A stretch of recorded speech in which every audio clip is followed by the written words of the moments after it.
Hi, this is a poem about good pals and good neighbours, how folk can have each other's backs.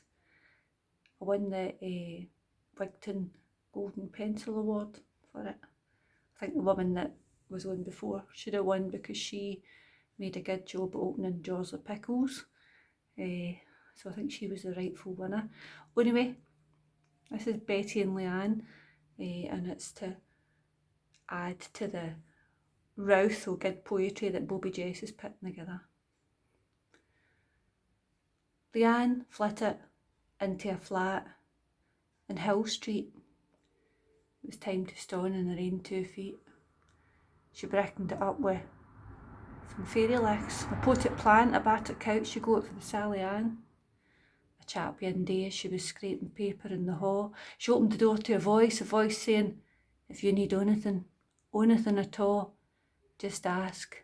I'm Betty," and I stayed through the wall. Two kindred spirits flung together. Betty fun a daughter, Leanne fun a mother. Leanne put out the wheelie bins, Betty brought them in. Betty cut the grass and Leanne raked it up when she was done. Leanne hung out her washing, Betty watched out for the rain. Leanne went after her work and Betty brought it in again. Leanne washed her windies, Betty swept the pads. Betty fed the birds and Leanne fed Betty's cats. Betty trimmed the hedge, Leanne shovelled snow. Leanne got a card at Christmas, signed for Betty through the wall. Leanne never let on when she heard Betty ranting. Betty just tut it when Leanne had been out gallivanting. Leanne never judged when Betty was 3 sheets to the wind. Betty would tell the provy woman that Leanne wasna in. Leanne could sleep at night kenning Betty wasna for a wall. Well, she couldn't help it, for she could hear her snoring through the wall.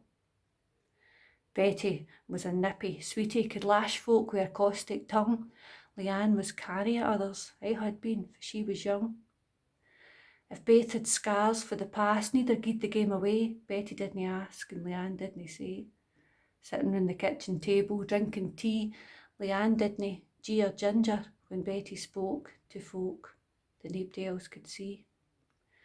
Yin Monday night, like every yin before, Leanne lifted her fags and chapped Betty's door, opened it, called out Betty's name, waited for a retort, but the answer never came.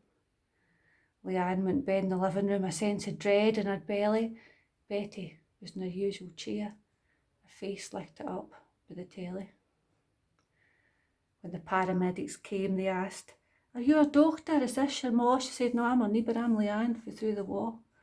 And when she phoned, they wouldn't tell her a thing. She was just the neighbour for through the wall. She wasn't next to kin. At first Leanne tried to go on like afore, but it became real when the council come round, boarded up Betty's windies, put metal shutters on the door.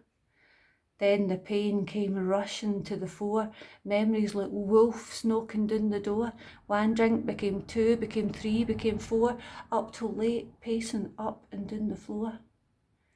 And when she woke in the wee hours, hugging her knees, listening to the wind howling in the eaves, she bit on her nails, chewed in her hair, imagining every creak was his footstep on the stair.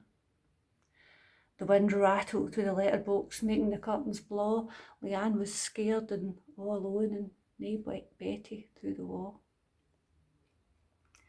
One day, Leanne pulled the curtains aside to see a car pulled up outside.